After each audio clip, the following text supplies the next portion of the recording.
Tamil Nadu assembly ఎన్నికల ఫలితాల్లో దళపతి విజయ్ స్థాపించిన తమిళగా వెట్రి కళగం పార్టీ సరికొత్త చరిత్ర సృష్టిస్తోంది. తొలి అడుగులోనే 100కు పైగా స్థానాల్లో ఆధిక్యం సాధిస్తూ ద్రవిడ రాజకీయాలను గడగడలాడిస్తోంది.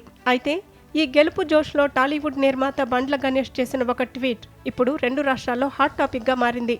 నటి త్రిషను ట్యాగ్ చేస్తూ, ఆ తిరుమల వెంకటేశ్వరుడి ఆశీస్సులతో మీ కల నిజం కాబోతోంది. కంగ్రాట్స్ త్రిష అంటూ బండ్ల గణేష్ చేసిన ట్వీట్ సోషల్ మీడియాలో ప్రకంపనలు సృష్టిస్తోంది. విజయ్ను ముఖ్యమంత్రిగా చూడాలన్నది త్రిష చిరకాల కోరిక అని గతంలో ఆమె స్వయంగా వెల్లడించారు. ఇప్పుడు టీవీకే పార్టీ ఘన విజయం దిశగా సాగుతుండటంతో త్రిష కోరిక నెరవేరబోతోందని బండ్ల గణేష్ పరోక్షంగా పేర్కొన్నారు.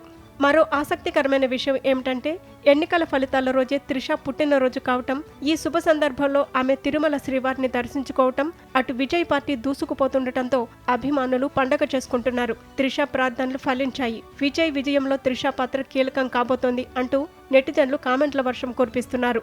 కౌంటింగ్ నేపథ్యంలో దాదాపు 15 ఏళ్ల క్రితం తనకు ముఖ్యమంత్రి కావాలనే ఆశ ఉందంటూ త్రిష చెప్పిన పాత వీడియో ఇప్పుడు మళ్లీ తెరపైకి వచ్చింది. విజయ్ నేతృత్వంలో ప్రభుత్వం ఏర్పడితే త్రిషకు పార్టీలో గానీ లేదా ప్రభుత్వంలో గానీ కీలక బాధ్యతలు దక్కుతాయనే ప్రచారం జోరందుకుంది. మరి దళపతి విజయ్ ప్రస్థానంలో ఈ కుందవై ఎలాంటి ముద్ర వేస్తుందో చూడాలి.